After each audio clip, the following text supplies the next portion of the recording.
사도행전 11장 19절부터 21절까지 말씀.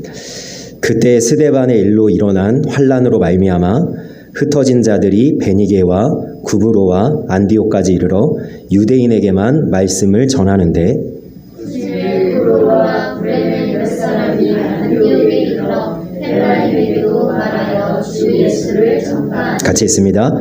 주의 손이 그들과 함께 하심에 수많은 사람들이 믿고 주께 돌아오더라. 아멘. 우리가 쭉 지금 주일 예배 때마다 사도행전을 살펴보고 있는데요.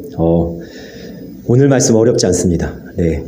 여기 지명은 다 잊어버리십시오. 여기 지금 읽기 어려운 베니게와 구브로와 안디옥 이런 유대 이런 거 다 구레네 헬라인 이런 거 다 잊어버리시고요.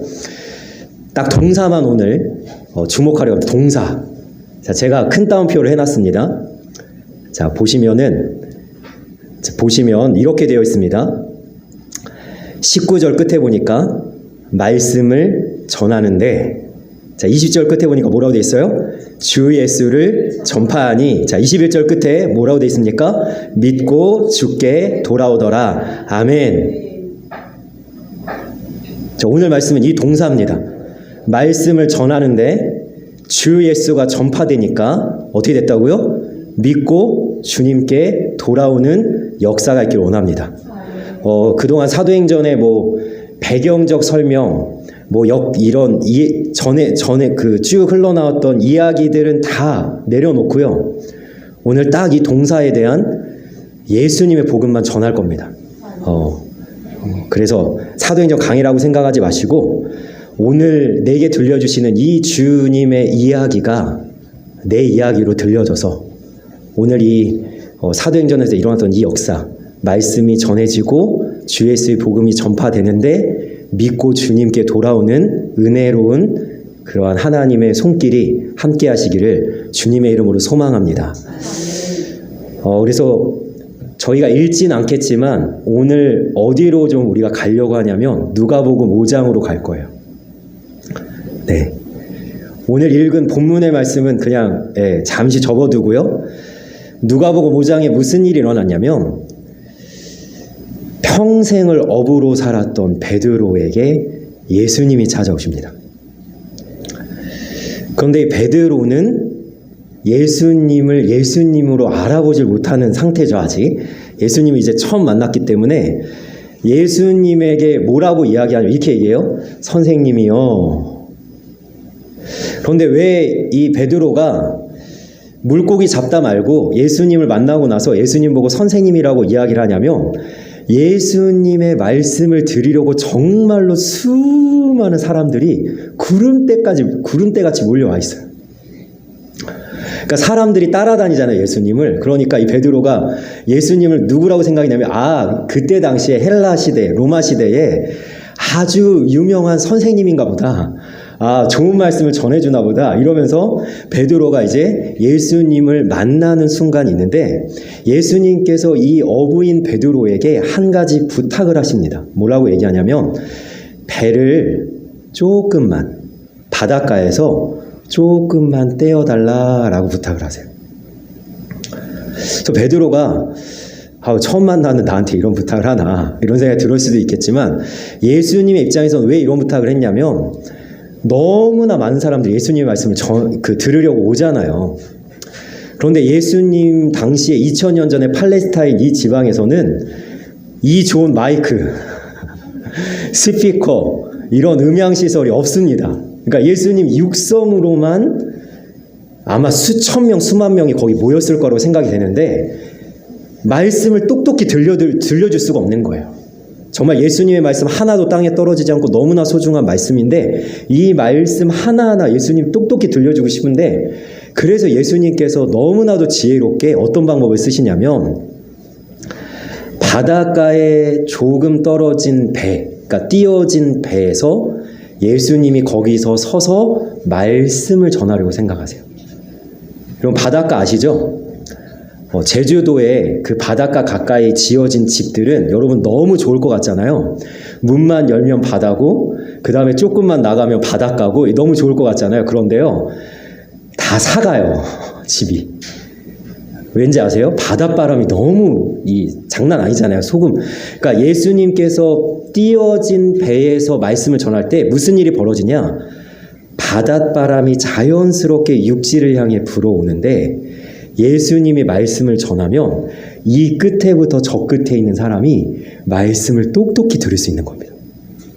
자연을 이용한 마이크, 이 스피커, 음향시설을 예수님께서 사용을 하셔가지고 말씀을 들려주시는데, 여러분 베드로가 배를 띄워주고 나서 사실 처음에는 예수님의 말씀에 전혀 관심이 없었어요.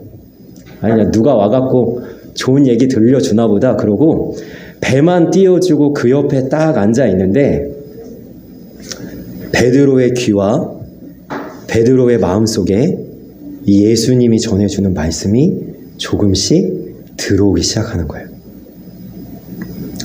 그냥 일반적으로 들려지는 세상에서 전해지는 강의나 어떤 사람들의 좋은 이야기 정도가 아니라 뭔가 자기가 이해할 수는 없지만, 다 납득할 수는 없지만, 뭔가 자기가 상상할 수도 없고 생각지도 못한 뭔가 영적인 세계, 믿음의 세계, 아니면 천국과 지옥에 대한 하나님의 나라에 대한 이야기, 이런 복음에 대한 하나님의 메시지를 들으면서 베드로가 조금씩 마음이 열려지고 예수님에 대한 생각이 바뀌기 시작하는 거예요. 근데 여기서 끝나는 것이 아니라 예수님께서 이제 말씀을 다 마치시고 베드로에게 이렇게 얘기하십니다. 뭐라고 얘기하냐면 배 오른편에 그물을 던져라 라고 말씀하세요. 여러분 아시겠지만 베드로가 사실 한 성격 하지 않습니까? 평소에 베드로 같으면요, 무슨 쓸데없는 소리를 하냐고 한번 소리를 지를지도 모르겠는데, 베드로가 지금 어떤 상태냐면요, 마음도 몸도 너무 지친 상태였어요. 왜냐면요, 밤이 새도록 그물을 던졌는데 물고기를 한 마리도 못 잡았습니다. 베드로가 직업이 뭐였다고요? 어부였다니까요. 어릴 때부터 어부였고요. 자기의 인생 자체가 바닷가에서 물고기 잡는 것이 자기의 모든 인생의 전부였는데 물고기 한 마리도 잡지 못하고 잠도 한숨도 자지 못하고 그렇게 여러분 너무나 지친 상태에서 있는 가운데 예수님의 말씀이 들려졌고, 그리고 그 말씀 속에 예수님의 말씀대로 한번 해볼까? 그래도 한번 시도해보는 건 괜찮지 않을까? 이런 마음이 들었습니다. 그래서 베드로가 이렇게 예수님한테 고백을 하는 거예요. 뭐라고 고백하냐면요, 선생님, 아직도 선생님이에요. 예수님이. 선생님, 우리들이 밤이 새도록 수고하였으되 잡은 것이 없지만은 말씀에 의지하여 내가 그물을 내리리이다 라고 하는 거예요. 자, 여러분 이것은 어부인 베드로에게는 굉장히 놀라운 도전인데요. 여러분 밤이 새도록 그물을 던지는데 배 오른편에 그물 던져봤을까 안 던져봤을까요? 던져봤죠. 그런데 한편 생각해보면 이 또 던지는 게 무슨 의미가 있냐는 거예요. 지금 와서. 그런데 주님의 말씀에 의지하여 자기가 한번 시도를 해보는 거죠. 배 오른편에 그물을 던져보는 겁니다. 여러분 한 번입니다. 한 번. 그런데 어떤 일이 일어났냐면 밤새도록 한 마리도 잡지 못했던 물고기가 예수님의 말씀에 의지해서 배 오른편에 그물을 던지는 순간 그물이 찢어지도록 물고기 잡습니다. 자, 그래서 이 베드로가 예수님에 대한 생각이 바뀌어요. 어떻게 바뀌냐면 어부라니까요. 지금 물고기를 잘 잡은 시기와 계절과 물고기 어디서부터 어떻게 이동하는지 가장 잘 아는 베드로가 예수님에 대한 어떤 마음이 생기냐면 이렇게 생기는 거예요. 이분은 그냥 좋은 말씀을 전해주는 선생님 정도가 아니다. 물고기를 움직이고 자연현상을 움직이는 내가 생각하고 상상하는 것 이상의 어떤 분이다라는 마음이 들기 시작한 겁니다. 그래서 베드로가요, 예수님한테 갑자기 납작 엎드려서 이렇게 고백합니다. 주여 나를 떠나소서 나는 죄인이로소이다. 여러분 이 예수님을 부르는 호칭이 바뀌었죠? 좀 전에 뭐라 불렀어요? 선생님. 여러분 그때 당시에 선생님 많았습니다. 여러분 그때 로마 시대의 헬라 문화는 철학으로 가장 유명했죠. 소크라테스, 플라톤, 아리스토텔레스 유명한 선생님을 따라다니던 수많은 사람들이 있었다니까요. 그런데 그 선생님을 넘어선 존재 어떻게 부릅니까? 주여. 여러분 여기서는 교회에서 부르는 주님이라는 호칭이 아니라 극존칭이에요. 극존칭. 자기가 사람에게 부를 수 있는 가장 큰 존칭, 가장 높은 그런 대상으로 주님을 여기는데 사도 바울도 예수님을 다메섹 도상에서 만나기 전에 예수님이 갑자기 강한 빛으로 자기에게 나타나셨을 때 뭐라고 해요? 주여 누구십니까? 여기서는 주님을 알아본 것이 아니라 극존칭으로 주님을 한번 불러본 거예요. 누군지 모르지만. 여기서 예수님을 만나고 베드로에게 생긴 두 가지의 변화를 우리가 좀 주목하려고 하는데 첫 번째는 베드로 자신이 누구신지에 대한 인식이 달라졌어요. 그럼 베드로가 뭐였다고요? 어부였습니다. 어릴 때부터 바닷가에서 자기의 삶을 살았고 어쩌면 물론 베드로의 친구 세베대의 아들 요한과 야고보는 어부의 아들로 소개되고 있지만 어쩌면 베드로도 어부의 아들일 수도 몰라요. 아버지도 어부, 자기도 어부. 그래서 이 어부라는 자기의 직업을 빼면 도저히 무엇으로도 설명할 수 없는. 근데 어부라는 것을 누가 다 압니까? 동네 사람들이 다 알고. 베드로의 이름을 아는 사람은 모두 베드로를 어부다, 쟤는 물고기 잡으며 산다, 쟤는 저기서 산다. 이게 베드로의 정체성이었는데 그 베드로가 자신이 누구인지에 대해서 새로운 시각이 열립니다. 여러분 우리가 나 자신의 정체성을 생각할 때에 우리는 세상에서 사회에서 이야기하는 기준으로 말할 때가 많은데요. 대부분 어떤 것을 가지고 자기를 소개하냐면 어느 대학을 나오고 어느 직장을 다니고 이걸로 우리를 설명하잖아요. 그죠? 사람들이 이야기하는 것을 나라고 생각해요. 나는 착하다, 잘 웃는다, 친절하다, 똑똑하다, 책임감이 강하다, 듬직하다 등등. 사람들이 나한테 말해주는 거. 아니면 내가 스스로 생각하는 내가 있죠. 그거 가지고 나인 줄 알아요.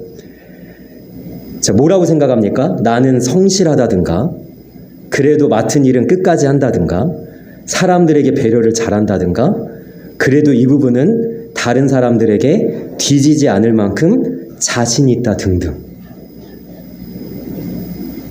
우리가 요 정도로 나에 대한 정체성, 내가 누구인지를 설명하거나 그러한 인식을 가지고 살아가는데, 여러분 베드로는요 예수님 앞에서 예수님을 만난 순간 전혀 자기가 한 번도 인식하고 생각하지 못했던 자기 자신에 대한 고백을 하는데 그게 뭐예요? 나는 죄인입니다.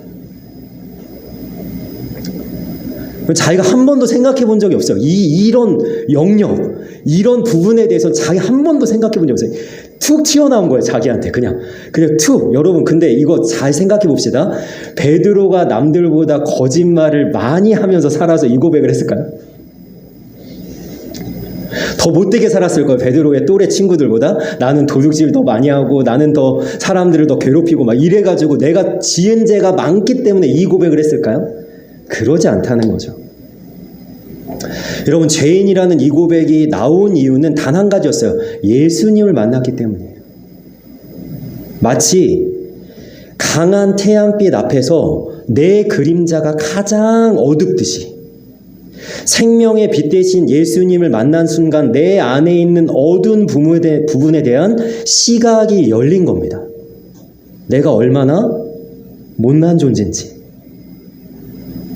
내가 겉으로 다른 것으로 치장하지만 내 학벌이나 직장이나 내가 타고 다니는 자동차나 아니면 내가 살고 있는 집이나 내가 살고 있는 지역이나 어떤 내가 머리끝부터 발끝까지 외모로 갖추고 있는 겉모습을 가지고 내가 뒤덮고 있지만 내 안에 있는 깊숙한 곳을 한번 들여다보니까 내 정체성에 대한 단 한 가지 고백은 뭐였냐면 죄인이라는 고백밖에 안 나오더라는 거예요.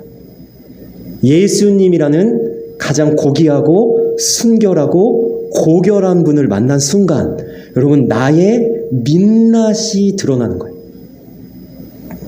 내가 누구인가 철저하게 깨달아지는 거죠. 그래서 내가 죄인이라는 이 고백은요, 여러분 내가 죄를 많이 지었기 때문이 아니에요. 왜냐하면 사람들은 모두 다 죄가 있어요. 죄 없는 사람은 없습니다. 그럼 세상에서는 두 종류의 사람밖에 없죠. 어떤 사람입니까? 여러분 왜 여기 있어요? 왜 여기서 예배드립니까? 우리는 왜 하나님 앞에서 말씀을 듣고 왜 하나님을 쫓아가려고 하고 나는 하나님을 믿는다고 고백하고 특별히 나는 왜 주님이 절실히 필요한 자라는 고백을 하면서 살아가냐고요. 그것은 뭐냐면 모든 사람이 죄인이지만 특별히 여기서 예배하는 하나님의 말씀을 듣는 예수님을 믿는 우리는 내가 죄인인 것을 깨달은 죄인이기 때문이에요. 뭐라고요? 내가 죄인이라는 것을 깨달은 죄인이기 때문에 나는 하나님 앞에 있을 수밖에 없는 거예요. 나는 주님을 찾을 수밖에 없는 거예요. 나는 예배 시간에 이 자리에 하나님 앞에 나올 수밖에 없는 거예요. 왜? 나는 죄인인 걸 깨달았으니까. 여러분 제가 두 종류의 사람이 있다고 했죠? 왜 똑같이 죄인인데 여기 있지 않은 다른 사람들은 세상의 것을 쫓아서, 여러분 너무 좋은 때 아니에요 지금? 날씨는 풀렸고 물론 오늘 오후부터 비는 온다고 하지만 내일까지 휴일이기 때문에 여러분 금요일 밤부터 한 2박 3일 3박 4일 여행 가기 딱 좋은 이때에 여러분 사람들은요 지금도 캠핑, 여행 아니면 가족과의 시간, 왜 다른 것에 더 많이 시간을 두고 이 자리를 안 나오냐면 똑같이 죄인인데 자기가 죄인인 것을 깨닫지 못한 죄인이기 때문에. 그래서 이 사람들의 특징은 뭐냐면 나는 주님이 필요하지 않습니다 라는 거예요. 자신이 죄인인 걸 깨닫지 못했기 때문에 주님이 필요하지 않아요. 예배에 나올 이유를 발견하지 못해요. 내가 교회를 왜 다녀야 돼? 내가 왜 하나님 말씀 들어야 돼? 내가 왜 주님을 믿어야 돼? 이렇게 묻고 있는 거죠. 그러니까 딱 두 종류 사람밖에 없다니까요. 깨달은 죄인, 못 깨달은 죄인. 그런데 그 삶의 모습은 완전히 다를 뿐만 아니라 그 결과도 완전히 다르죠. 저는 매주 죽음을 굉장히 코앞에 앞두고 계신 분들을 만납니다. 우리 전사님이 운영하고 있는 그 요양원에서 수요일마다 예배를 드리러 가면 여러분 거기 계신 분들은 100세가 넘으셨고 95세, 90세 전부 다 몸이 약해서 이제는 떠나갈 날이 얼마 남지 않은 분들을 제가 매주 만날 때마다 제가 매주 똑같은 얘기예요. 다른 얘기하지 않습니다. 똑같은 얘기예요. 뭐라고 얘기하냐면 어르신들 죽으면 끝이 아닙니다. 죽으면 끝이라는 거짓말을 절대 믿으시면 안 됩니다. 죽으면 끝이 아니라 둘 중에 하나를 갑니다. 중간은 없습니다. 어딜까요? 천국 아니면 지옥이고 지옥 아니면 천국입니다. 근데 제가 여기서 전하는 것보다 더 애절하게, 더 간절하게, 더 큰 목소리를 열심히 전해요. 왜냐하면 이분들에게 기회가 얼마 없어요. 시간이 얼마 없어요. 그래서 저는 여러분들, 우리 어르신들 제발 지금 예수님 믿고 천국 가길 원한다고, 제가 소망한다고 매주 아주 애절하고 간절하게 말씀을 전하거든요. 여러분 천국 아니면 지옥이고 지옥 아니면 천국이에요. 중간은 없어요. 그런데 그것이 결정되는 것은 단 하나라니까요. 내가 깨달은 죄인이냐. 그래서 주님 앞에 납작 엎드려서 이 베드로처럼 주여 나를 떠나소서 나는 죄인입니다라고 고백하는가? 이러면 천국이에요. 난 예수님 믿겠습니다. 그런데 내가 끝까지 깨닫지 못해서 나는 주님 필요 없습니다. 내 마음대로 살다가 내 멋대로 살다가 어차피 죽으면 끝인데 그냥 그렇게 살다 가겠습니다 라고 하면, 깨닫지 못하면 주님을 찾지 않을 거고 주님을 믿지도 않을 거고 결과는 뭐예요? 지옥이에요. 오늘 그 이야기를 하고 있는 거예요.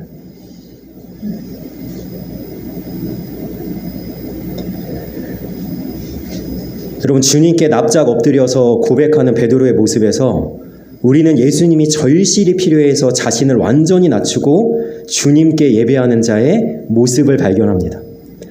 여러분, 욥이 고난을 당하고 하나님 앞에 예배를 하잖아요. 한창수 목사님이 이 부분에 대해서 이렇게 설교하더라고요. 고난을 통해서 욥은 내가 누구인지를 알게 됐습니다. 내가 어떤 존재인지를 알게 됐습니다. 욥의 맏아들의 집에서 모든 자녀가 다 모여서 편하게 음식을 먹는데 스바 사람들이 갑자기 몰려와 칼로 종들을 죽이고 다 뺏어갑니다. 불이 하늘에서 떨어지며 천재지변이 일어났죠. 양과 종들을 다 살라버렸습니다. 강도들이 나타나서 칼로 종들을 다 죽이고 다 빼앗아갑니다.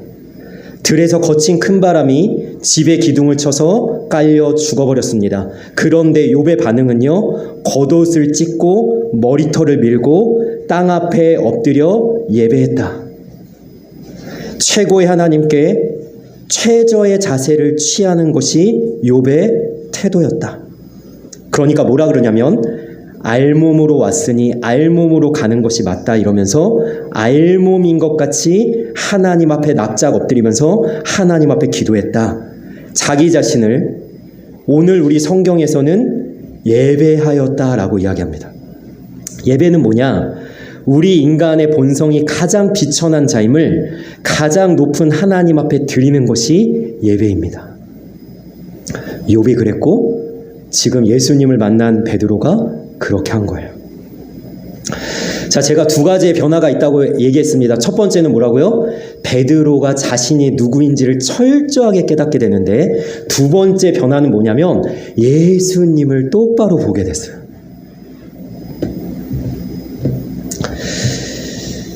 자, 조금 전까지는 뭐라고 얘기했냐면 예수님을 그냥 흔한 선생님이라고 얘기했죠. 그런데 호칭이 바뀌었어요. 주여 라고 호칭이 바뀌는데, 여러분 생각을 해봅시다. 여기 있는 분들 중에 예수님을 내가 믿든 안 믿든 여러분 우리 모두는 예수님을 압니다. 예수님 모르시는 분 계세요?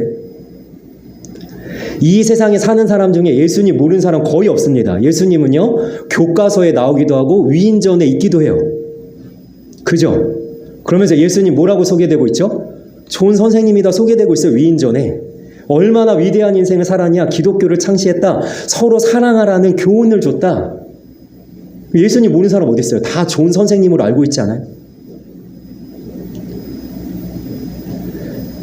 여러분, 이 예수님을 이순신이 거북선을 만들었다, 세종대왕이 한글을 만들었다는 지식적인 수준으로 아는 것이 아니라, 여러분 지금 베드로는 예수님을 알았다라는 것은 어떻게 알게 되었냐면, 베드로도 예수님에 대한 소문 들었다니까요. 중풍병자를 낫게 했다, 앉은 배 일으켰다. 여러분 알았어요. 그러나 지금 베드로는 주님을 만나는 순간 이제 그 추상적이고 소문으로 위인전에서 한번 스쳐 지나가듯 알았던 지식적인 예수님이 아니라 그 예수님이 나랑 상관 있는 분으로 느껴진 거예요. 어떤 변화가 일어났다고요? 그 예수님이 나랑 상관 있는 분으로 느껴졌다니까요. 이것이 변화입니다. 베드로에게 이런 변화. 여러분, 그 예수님이 십자가에 못 박혀 죽은 것을 모르는 사람 있어요? 예수님 하면 십자가잖아요. 그런데 그 예수님이 나와 상관 있다라고 여겨지면 어떤 변화가 생기냐면, 예수님이 하신 모든 말씀은 나를 위한 말씀이 되고, 예수님이 걸어가신 모든 걸음과 행동과 말투와 표정과 눈빛과 예수님이 살아간 모든 인생이 나를 위한 것이 될 뿐만 아니라, 여러분 더 나아가서 어떻게 되냐면, 예수님이 십자가에서 죽으신 것이 그냥 2000년 전에 30세인 한 청년이 그냥 이슬같이 사형수로 사라져버린 것이 아니라 나를 위한 죽음으로 받아들여지는 거예요. 여러분, 그런데 왜 이렇게 돼야 되는지 아세요? 우리 모두 죄인이라니까요. 이 죄 문제를 해결을 해야 지옥이 아니라 천국을 가는데 죄의 삭은 사망입니다. 다시 얘기하면 내가 죄가 있기 때문에, 난 죄인이기 때문에 죽어야 끝나는 거예요. 예수님의 십자가는 무엇을 얘기해 주냐면 이걸 얘기해 주는 겁니다. 누군가 예수님이 2000년 전에 죽으신 예수님이 너를 대신해서 죽으셨다라는 얘기하는 거예요. 제가 2005년도에 제가 한 8개월, 9개월 정도를 열심히 사역하고 있었어요. 제가 말씀드렸죠? 1년 3개월을 사역을 못하고 있다가 여러분 사역제가 생겨가지고 제가 엄청 신나게 막 사역을 하고 있었어요. 한 9개월 됐어요. 얼마나 여러분 좋았겠어요. 말씀을 전하고 막 우리 중고등부 아이들 막 가르치면서 막 이러면서 사역을 하는데 너무 신났는데 여러분 8월 말에, 아니죠, 7월 말이죠. 그 한 8개월, 9개월 열심히 사역하던 그때에 저에게 영장이 날라왔습니다. 국방부에서 9월 6일에 입대해라 영장이 날라왔어요. 야, 미치겠더라고요. 진짜 군대 가고 싶지 않았어요. 근데 여러분, 누군가 나를 대신해서 군대를 대신 다녀왔다. 그럼 나는 군대를 가야 돼요? 안 가도 돼요? 안 가도 되죠? 내가 죄인이어서 죽어야 되는데 누가 나를 대신해서 죽었다면, 여러분, 나는 죽어야 됩니까? 죽지 않아도 됩니까? 죽지 않아도 되는 일이 벌어지는 거예요. 여러분, 그런데 누가 나를 대신해서 죽었다라고 얘기할 때 여러분, 내 죄 때문에 누가 대신 죽어주겠어요? 저희 엄마가요? 우리 자녀가 저를 대신해서 죽겠어요? 저희 아내가 저를 대신해서 죽겠습니까? 아무도 못해요. 아무도. 그런데 우리 주님이 자기의 생명을 다해서 우리를 사랑하심으로 말미암아 뭐라고 얘기하시냐면 내가 너를 사랑해서 너 대신에 죽었다라고 말씀하시는 거예요.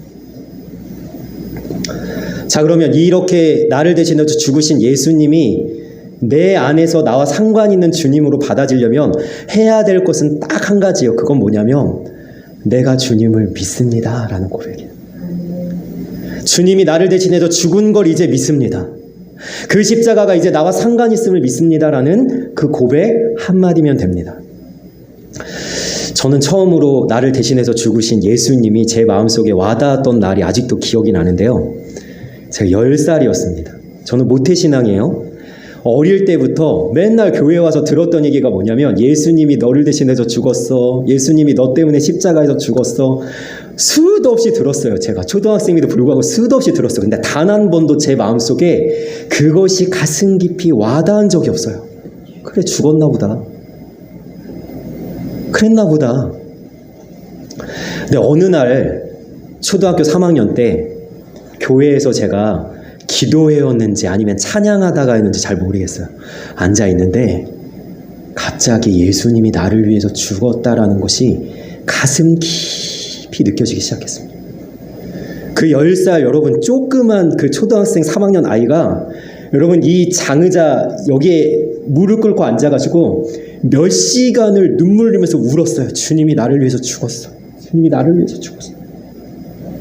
그렇게 찢기시고 그렇게 채찍 맞았고 그렇게 묻은 물과 피를 다 쏟은 게 나를 위한 거였다라는 그것이 느껴지면서 제가 얼마나 어려운지 그날을 잊을 수가 없어요. 처음이었습니다. 처음. 제 인생 10년 만에 처음으로 예수님의 그 죽음과 십자가가 저한테 와닿았을 때 이제 뭐예요? 그 전까지는 예수님이 나랑 상관이 없었다니까. 제가 교회를 다니고 말씀을 듣고 신앙생활해도 교회 집사님들과 어른들이 저를 아무리 이뻐해줘도 저와 예수님은 상관이 없었다니까요. 그런데 그것이 느껴지는 초등학교 3학년 10살짜리 아이에게 이제 드디어 예수님이 나와 상관 있는 분으로 믿어지게 되는 거죠. 여러분, 그렇게 되면요 새로운 삶이 시작되는 거예요. 나는 죄인입니다. 나를 떠나소서라고 고백하는 베드로의 말을 들으신 예수님이 베드로에게 말씀하십니다. 무서워하지 말라. 이제후로는 내가 사람을 취하리라 하시니.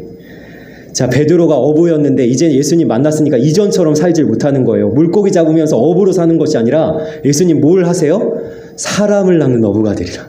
네가 사람을 취하리라라고 하면서 예수님을 따라가는 제자의 삶을 시작하게 되는 거예요. 새로운 삶이 시작된 거예요. 여러분 이거 오해하지 마십시오.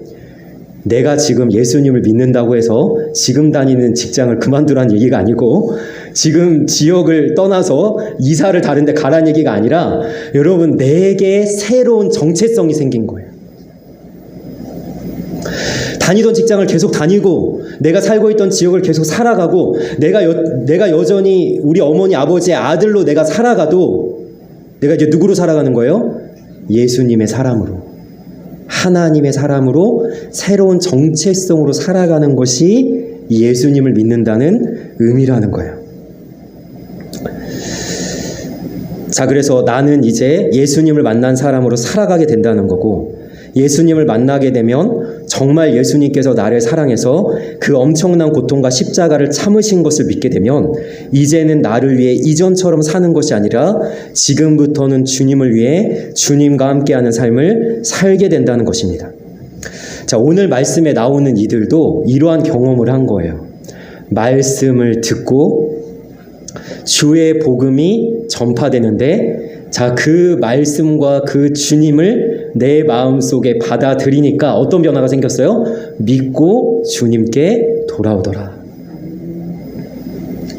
저는 이 시간 아직 예수님을 만나지 못한 분이 계시다면 이 말씀을 통해서 예수님이 새롭게 느껴지고 우리 주님을 이 베드로처럼 또 오늘 말씀에 나와 있는 믿고 주님께 돌아온 사람들처럼 예수님을 만나는 은혜와 성령의 역사가 일어나기를 주님의 이름으로 간절히 소망합니다. 그래서 주님으로 인해 이전까지의 삶이 아닌 새로운 삶이 시작되는 그러한 신앙의 모습이 있기를 주님의 이름으로 간절히 소망하며 축원합니다. 아멘. 기도하겠습니다.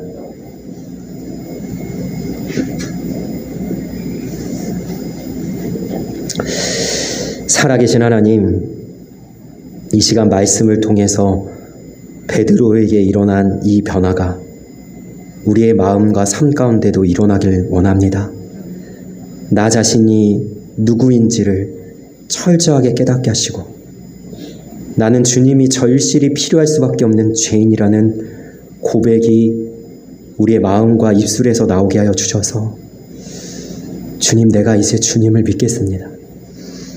그냥 2000년 전에 십자가에서 죽으신 기독교의 창시자, 서로 사랑하라는 좋은 교훈을 주신 선생님 정도가 아니라 나의 죄를 대신하여서 십자가에서 죽으신 나의 구원이 되시고 주인 되시는 주님을 마음속에 받아들여 이 주님을 믿기로 고백하고 새로운 삶이 시작되어지는 은혜가 이 시간 일어날 수 있도록 주님께서 도와주옵소서.